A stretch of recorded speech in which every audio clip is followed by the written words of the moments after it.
Hello drama lovers, welcome back to my channel. నేను ఈ వీడియోలో when life gives you tangerines episode number 10 తెలుగులో explain చేయబోతున్నాను. మిగిలిన ఎపిసోడ్స్ ఎవరైనా చూడకపోతే లింక్స్ డిస్క్రిప్షన్ లో ఇస్తాను, ఒకసారి వెళ్ళి చెక్ చేయండి. అలాగే ఇంకా నా ఛానల్ ని ఎవరైనా సబ్స్క్రైబ్ చేసుకోకపోతే సబ్స్క్రైబ్ చేసుకొని పక్కనే ఉన్న బెల్ ఐకాన్ ని క్లిక్ చేయండి. నేను చేసే ప్రతి వీడియో మీకు నోటిఫికేషన్ గా వస్తుంది. లైక్ చేయడం మాత్రం మర్చిపోకండి, నాకు కొంచెం బూస్టింగ్ గా ఉంటుంది. ఇక వీడియోలోకి వెళ్తే మనకి ఎపిసోడ్ స్టార్టింగ్ లో శాంగిల్ ని చూపిస్తూ ఉంటారు. తను బాగా తాగేసి నేను ఎందుకు చీపుగా లేను, నన్ను ఇప్పుడు ఎందుకు గెంటేశారు అని అనుకుంటూ ఉంటాడు. ఇక అదే టైంలో వాళ్ళ వైఫ్ ని చూసి ఇంట్లో ఉండి ఏం చేస్తున్నావు, నీ కూతుర్ని పట్టించుకోనక్కర్లేదా, అది ఏం చేస్తుందో నాకు తెలుసు అని తిడుతూ ఉంటాడు. ఇక అప్పుడే శాంగిల్ కొడుకు వచ్చి తాగున్నోడు గమ్మున పండుకోవచ్చు కదా, ఎందుకు మమ్మీని ఊరికే అంటుంటావు, తను ఇంట్లో ఎంత పని చేస్తుందో తెలుసా అని అంటూ ఉంటాడు. ఆ మాటలకి శాంగిల్,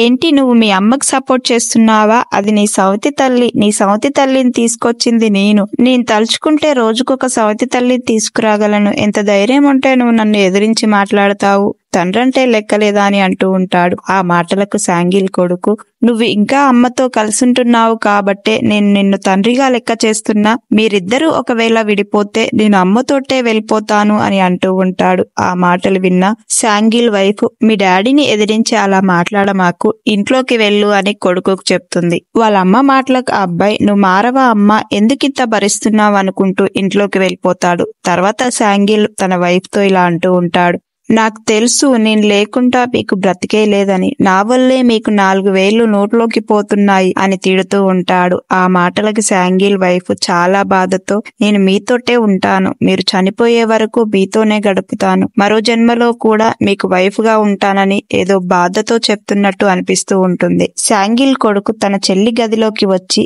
రూమ్ లో అంతా చూస్తూ ఉంటాడు. అప్పుడే వాళ్ళ చెల్లి కలర్ పేపర్స్ తో హార్ట్ సింబల్ వేసి ఉంటుంది. హార్ట్ సింబల్ ని చూసిన అబ్బాయి వాళ్ళ చెల్లితో, ఒక్క తన్ను తన్నానంటే గోడకెళ్లి అత్తుకుంటావు, నువ్వు నా సొంత అమ్మ కూతురు అయితే పిచ్చి కొట్టుడు కొట్టేవాణ్ణి, అయినా నీకు బాయ్ ఫ్రెండ్ చేసుకోవడానికి ఎవరూ దొరకలేదా, వాడే దొరికాడా, వాళ్ళ అమ్మ ఎలాంటిదో తెలుసా నీకు, అది చెప్పి కూడా వేస్ట్, అది తెలిసిన రోజున నువ్వు సిగ్గుతో తలదించుకుంటావు, నువ్వు వెళ్లి వాడికి చెప్పు, వాడు నా కంట పడితే నేను వాడిని చంపేస్తానని అంటూ ఉంటాడు. తర్వాత డ్యూన్స్ కు వెళ్లి ఏసున్ కొడుకుని కలుస్తుంది. ఏసున్ కొడుకేమో అమ్మాయితో మనిద్దరం బ్రేకప్ చేసుకుందాము, మనిద్దరం కలిసి ఉండడం జరగదు అని ఏడుస్తూ ఉంటాడు. ఆ మాటలు విన్న అమ్మాయి, మా డాడీ గురించి భయపడుతున్నావా లేదంటే మా అన్నల గురించి భయపడుతున్నావా, వాళ్ళు కొట్టారని నువ్వు ఇప్పుడు నాతో బ్రేకప్ చేసుకుంటున్నావా అని ఆ అమ్మాయి అంటూ ఉంటుంది. దానికి ఆ అబ్బాయి, నువ్వు నా గర్ల్ ఫ్రెండ్ అని ఎవరికీ చెప్పకు, నా కోసం నువ్వు స్కూల్లో షాప్ దగ్గర కూడా వరుసలో నించోకు,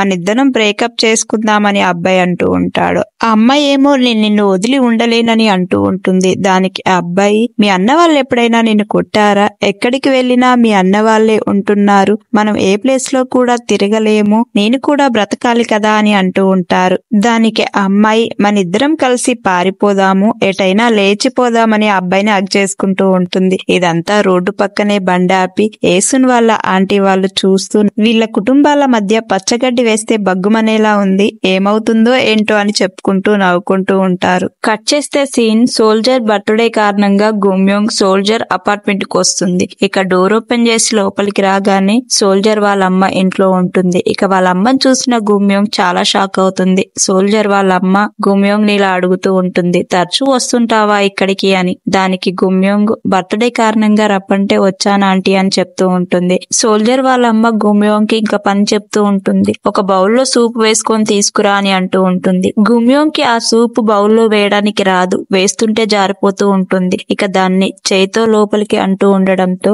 అది చూసిన సోల్జర్ వాళ్ళ అమ్మ తొందరగా వెళ్లి గుమ్యోంగ్ చేతిలో ఉన్న బౌల్ ని గుంజుకొని, మీ అమ్మ నీకు సూప్ వేయడం కూడా నేర్పలేదా, ఏ పని చేత కాదా అని అంటూ ఉంటుంది. ఇక అదే టైంలో సోల్జర్ ఇంటికి వస్తాడు. ఇంట్లో ఉన్న వాళ్ళ మమ్మీని గుమ్యోంగ్ ని చూసి చాలా సంతోషిస్తాడు. తర్వాత ముగ్గురు కలిసి డిన్నర్ చేస్తూ ఉంటారు. ఇక గుమ్యోంగ్ సోల్జర్ వాళ్ళ అమ్మతో మాట్లాడుతూ తనని కలుపుకుపోవాలని చూస్తుంది, కానీ ఆమె అస్సలు గుమ్యోంగ్ తో మంచిగా మాట్లాడదు, చాలా రూడ్ గా మాట్లాడుతూ ఉంటుంది. ఇక అంతేకాకుండా గుమ్యోంగ్ తో తను ఇలా అంటూ ఉంటుంది, నువ్వు తరచూ ఇక్కడికి వస్తున్నావని మీ అమ్మకు తెలుసా అని అడుగుతూ ఉంటుంది. దానికి ఆ సోల్జర్, తను తరచూ ఏం రాలేదు, బర్త్డే కారణంగా వచ్చింది అని చెప్తూ ఉంటాడు. నేను నిన్ను అడగలేదు, నేను ఆ అమ్మాయితో మాట్లాడుతున్నాను, తను తరచూ ఇక్కడికి రావడం నాకు ఇష్టం లేదు, ఇదేమి వార్డ్ అపార్ట్మెంట్ కాదు. నేను నా కొడుకు కోసం కొన్నది, స్కూల్ కు దగ్గరలో కొనమన్నది. ఎందుకొరకైనా తరచూ తనని కలవచ్చానా? నా ఇంటి గౌరవం చెడిపోయిందని వాళ్ళ కొడుకుతో అంటూ ఉంటుంది. సోల్జర్ వాళ్ళ అమ్మ మాటలకి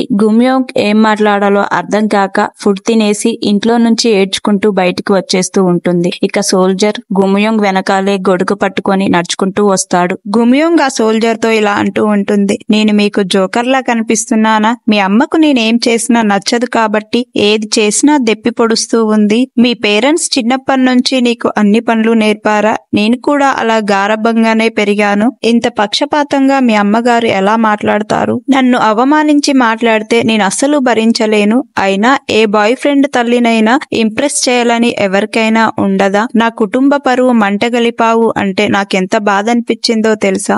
నేను నీకు ఒకటే చెప్తున్నాను, తల్లి కూర్చుని నేనెప్పుడూ పెళ్లి చేసుకోలేను. నీకు మీ అమ్మ కావాలో నేను కావాలో డిసైడ్ అవ్వు. గుమ్యోంగ్ అబ్బాయితో అంటూ ఉంటుంది. దానికి ఆ అబ్బాయి, ఇద్దరిట్లో ఒక్కరు కావాలంటే ఎవరలా ఎంచుకుంటారు చెప్పు? ఇద్దరూ కావాలి అని అంటూ ఉంటాడు. దానికి గుమ్యోంగ్, మా నాన్న చిన్నప్పుడు మా అమ్మని ఎంచుకున్నాడు అని అంటూ ఉంటుంది. కట్ చేస్తే మరుసటి రోజు గుమ్యోంగ్ తన పార్ట్ టైం జాబ్ కు వస్తుంది. ఇక అదే టైంలో పార్క్ చుంగ్ చోక్ ని ఆ థియేటర్ ఓనర్ తనని బాగా పొగుడుతూ ఉంటాడు. ఇలా గోడల మీద డ్రా చేస్తే సినిమా చూడ్డానికి వచ్చిన వాళ్ళు చాలా ఇంప్రెస్ అవుతారు అని అంటూ ఉంటారు. ఇక అదే టైంలో ఒక ఆమె బ్లాక్ టికెట్లు అమ్ముతూ ఉంటుంది. ఇక ఈమె మళ్ళీ బ్లాక్ టికెట్లు అమ్మడానికి వచ్చిందా అని ఆ థియేటర్ ఓనర్ బయటికి వెళ్లి బ్లాక్ లో టికెట్ అమ్మే వాళ్ళనందరినీ తరుముతూ ఉంటాడు. ఇక ఇదంతా దూరం నుంచి గుమ్యోంగ్ చూస్తూ ఉంటుంది. ఇక గుమ్యోంగ్ బయటికి వెళ్లి ఆ టికెట్లు అమ్మే లేడీ వెనకాలే ఫాలో అయ్యి తనని టికెట్ కౌంటర్ దగ్గరికి తీసుకువెళ్లి తనకు ఒక టికెట్ ఇచ్చి మూవీ చూడండి అని చెప్తూ ఉంటుంది. ఇక ఆ లేడీ ఎవరో కాదు, మన పార్క్ చుంగ్ చోంగ్ వాళ్ళ మమ్మీ అన్నమాట. ఇక వాళ్ళ మమ్మీ గుమ్యోంగ్ తో ఇలా అంటూ ఉంటుంది, నేను ఇలా వస్తున్నానని నా కొడుకుతో చెప్పకండి, నేను తన పెయింట్లు చూడడానికి ఇక్కడికి వస్తున్నాను అని అంటూ ఉంటుంది. తను నాకు ఎక్కడ పని చేస్తున్నాడో చెప్పడానికి మొహమాట పడుతున్నాడేమో, అందుకొరకే నేను దొంగతనంగా పెయింటింగ్స్ చూడడానికి వస్తున్నానని అంటూ ఉంటాడు. ఆ మాటలు విన్న థియేటర్ ఓనర్ తనను అపార్థం చేసుకున్నాడని చాలా టికెట్స్ ఇచ్చి మూవీ చూడండి అని చెప్పి నీ కొడుకు లాంటి ఆర్టిస్ట్ మాకెక్కడా దొరకడని చెప్పి అక్కడి నుంచి వెళ్తూ ఉంటాడు. ఇక అదే టైంలో ఏసున్ మార్కెట్ కి చాలా లేట్ గా వస్తుంది. ఇక అక్కడున్న ఆంటీ వాళ్ళు ఉన్ మియాంగ్ వాళ్ళ మమ్మీ, ఏంటి మళ్ళీ నీ కొడుకేమన్నా చేశాడా అని అంటూ ఉంటారు. దానికి నన్ను అలా పిలవకండి అని అంటూ ఉంటుంది. ఇక ఆంటీ వాళ్ళు ఏసున్ తో గుమ్యోంగ్ వాళ్ళ మమ్మీ అనాలా అని అంటూ ఉంటారు. ఇక అప్పుడే ఏసున్ వాళ్ళతో గుమ్యోంగ్ ఏమైనా కాల్ చేసిందా అని అడుగుతూ ఉంటుంది. దానికి ఆంటీ వాళ్ళు,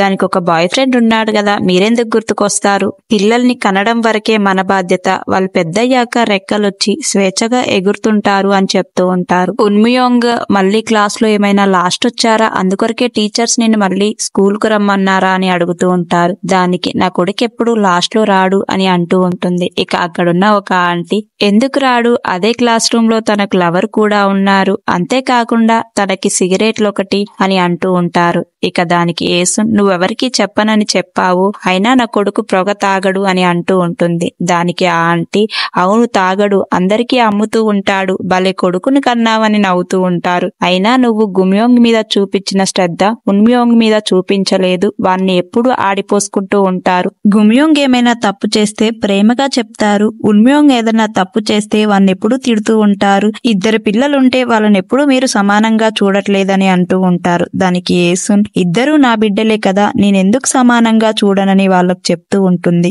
థియేటర్ ఓనర్ టికెట్స్ ఇచ్చాక పార్క్ చుంగ్ షో వాళ్ళ మమ్మీ థియేటర్ లో కూర్చొని మూవీ చూస్తూ ఉంటుంది. ఇక అదే టైంలో ప్రొజెక్టర్ రూమ్ నుంచి గుమ్యోంగ్ ఇంకా పార్క్ చుంగ్ చోంగ్ మాట్లాడుకుంటూ ఉంటారు. పార్క్ చుంగ్ చోంగ్ గుమ్యోంగ్ తో, నీకు నేను మళ్ళీ రుణపడిపోయాను, నీ రుణాన్ని ఎలా తీర్చుకోవాలో నాకు అర్థం కావట్లేదు అని అంటూ ఉంటాడు. దానికి గుమ్యోంగ్, కొన్ని పెయింటింగ్ వేసి ఇవ్వు చాలు, ఫ్యూచర్ లో నీ పెయింటింగ్లకు బాగా రేటు పెరగవచ్చు, నేను అప్పుడు అమ్ముకుంటానని అంటూ ఉంటుంది. దానికి పార్క్ చుంగ్ చోక్, నేను మా అమ్మ హ్యాపీనెస్ గురించి ఎప్పుడూ ఆలోచించలేదు, మా అమ్మ మొదటిసారిగా థియేటర్ లో సినిమా చూస్తుంది, ఇప్పటి నుంచి తను హ్యాపీగా ఉండేలా చూస్తాను అని చెప్తూ ఉంటాడు. ఇక మూవీ చూసిన వాళ్ళ మమ్మీ రోడ్డు మీద నడుచుకుంటూ, అందులో హీరోని చూస్తే నాకు నువ్వే గుర్తుకు వచ్చేసావు, బాగా ఏడ్ చేశాను, తనకు కూడా ఉద్యోగం లేదు కదా నీలాగే అని అంటూ ఉంటుంది. ఇక అదే టైంలో పార్క్ చుంగ్ చోక్, నువ్వు గుమ్యోంగ్ కి ఏదో చెప్తా అన్నావు కదా అని అంటూ ఉంటాడు. ఇక గుమ్యోంగ్ ని పాక్ చుంగ్ షోక్ వాళ్ళ మమ్మీ తన లైబ్రరీ రూమ్ లోకి తీసుకువెళ్లి కొన్ని బుక్స్ ఇచ్చి, ఇవి నీ స్టడీకి యూజ్ అవుతాయి, ఇవి చాలా ఖరీదైన బుక్కులు, నేను నీకు ఇవ్వాలనుకుంటున్నాను, నీ కారణంగా నేనెప్పుడూ లేనంత సంతోషంగా ఉన్నాను, ఇవి నీ చదువులకు బాగా ఉపయోగపడతావి, ఈ బుక్స్ ఎక్కడా దొరకవు, నేను నీకు ఇస్తున్నాను తీసుకో అని ఇస్తూ ఉంటుంది. ఇక ఆ బుక్స్ చూసిన గుమ్యోంగ్ ఆమెకు చాలా చాలా థ్యాంక్స్ చెప్పి, ఇన్ని బుక్స్ ఒక్కసారిగా నేను మోసుకుపోలేను అని అంటూ ఉంటుంది. దానికి పాక్ చుంగ్ షోక్ ని వెంట ఇచ్చి పంపుతుంది. ఇక వీళ్ళిద్దరూ కలిసి ఇంటికి వెళ్తున్న టైంలో ఒక నూడిల్స్ షాప్ కి వెళ్లి కూర్చొని నూడిల్స్ తింటూ ఉంటారు. ఇక అదే టైంలో గుమ్యోంగ్ పాక్ చుంగ్ షోక్ తో ఇలా అంటూ ఉంటుంది, నీ గర్ల్ ఫ్రెండ్ రోజు నా ఇంటి ముందున్న షూస్ ని తన్నేసి వెళ్తుంది అని చెప్తూ ఉంటుంది. దానికి అతను, మనిద్దరి మధ్యలో ఏదో ఉందనుకుంటుంది, తను పెళ్లి చేసుకోపోతుంది కదా, పెళ్ళయ్యేంత వరకు తను ఇలానే ప్రవర్తిస్తుంది అని అంటూ ఉంటాడు. ఇది విన్న గుమ్యోంగ్, నీ వంతు ఒక ప్రయత్నం చేయొచ్చు కదా, వెళ్ళి నీ గర్ల్ ఫ్రెండ్ వాళ్ళ డాడీతో మాట్లాడని చెప్తూ ఉంటుంది. ఇక కట్ చేస్తే సీన్ మనకు యేసుని చూపిస్తూ ఉంటారు.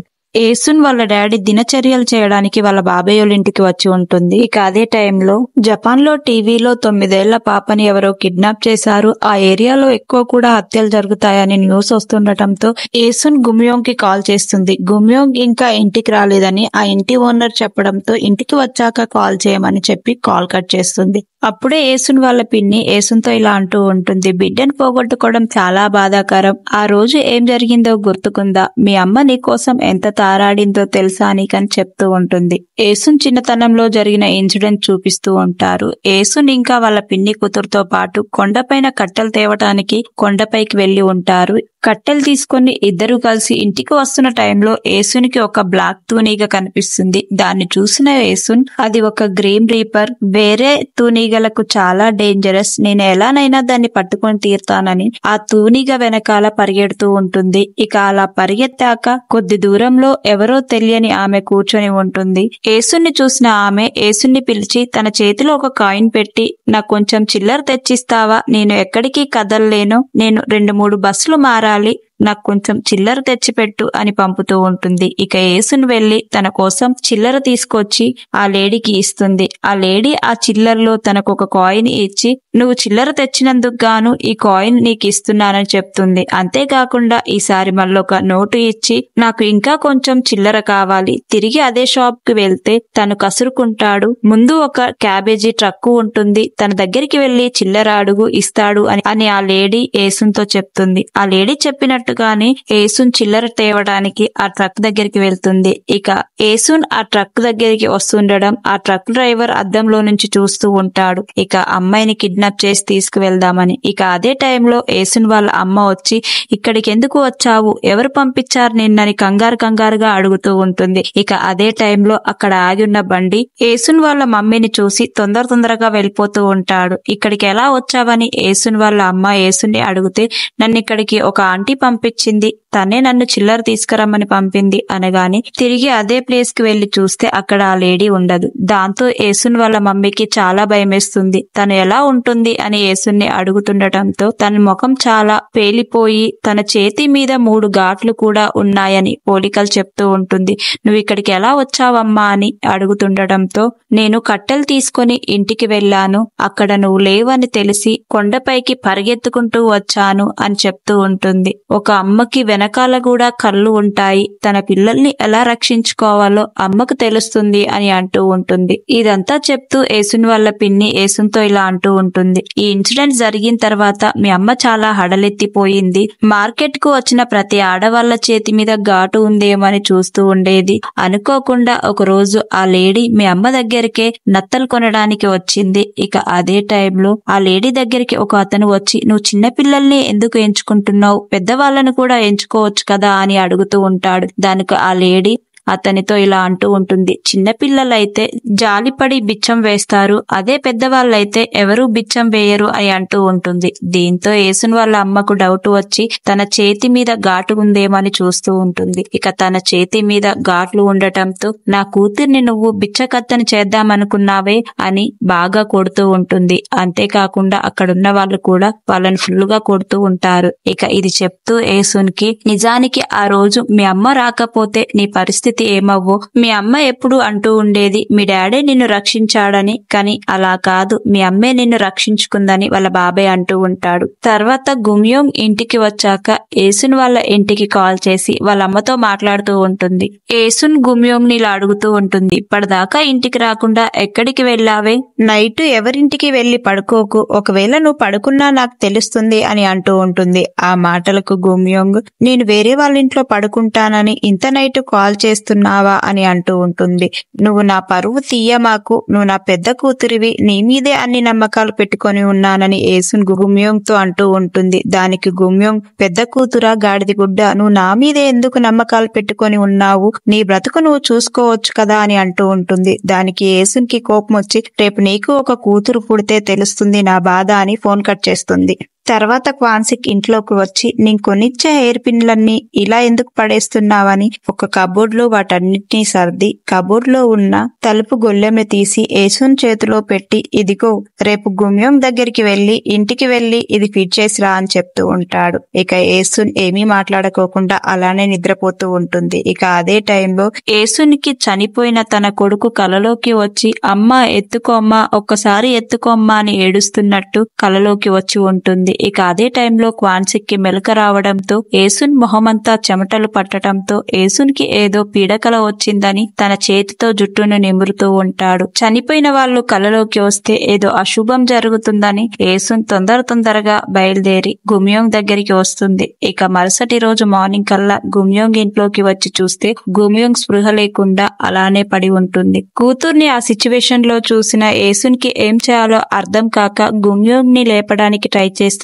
గుమ్యోంగ్ లేపుతున్న స్పృహలోకి రాకపోవడంతో ఇంట్లో అంతా కార్బన్ మోనాక్సైడ్ స్మెల్ ఉండటంతో తొందరగా పక్కనే ఉన్న ఓనర్స్ వాళ్ళ ఇంటికి వెళ్లి వాళ్ళ గదిలో ఉన్న ల్యాండ్ లైన్ నుంచి హెల్ప్ సెంటర్ కి కాల్ చేసి నా కూతురు కార్బన్ మోనాక్సైడ్ పీల్చింది, స్పృహ లేకోకుండా పోయింది, వచ్చి హెల్ప్ చేయండి అని హెల్ప్ సెంటర్ కి చెప్తూ ఉంటుంది. ఇక అదే టైంలో పార్క్ చుంగ్ చోప్ తన గర్ల్ ఫ్రెండ్ ఇంట్లో వాళ్ళ డాడీని పెళ్లి విషయం గురించి అడగడానికి ఉండి ఉంటాడు. ఇక ఈ విషయం తెలుసుకున్న పార్క్ చుంగ్ చోప్ తొందరగా గుమ్యోంగ్ దగ్గరికి వెళ్లి తన భుజాల పైన వెత్తుకొని హాస్పిటల్ కి తీసుకువెళ్తూ ఉంటాడు. ఇక ఏసునేమో గుమ్యోంగ్ కి ఏమైందో అర్థం కాక ఏడుస్తూ దారి పొంట పరిగెడుతూ ఉంటుంది. ఇక్కడతో ఈ ఎపిసోడ్ ఎండ్ అయిపోతుంది. తర్వాత ఏం జరిగి ఉంటుందనేది మరొక ఎపిసోడ్ లో తెలుసుకుందాము. ఐ హోప్ వీడియో మీకు నచ్చిందని అనుకుంటున్నాను. వీడియో నచ్చితే లైక్ చేయండి, షేర్ చేయండి, సబ్స్క్రైబ్ చేసి పక్కనే ఉన్న బెల్ ఐకాన్ ని క్లిక్ చేయండి. అంతేకాకుండా లైక్ చేయడం మాత్రం మర్చిపోకండి. మీరు లైక్ చేయడం వల్ల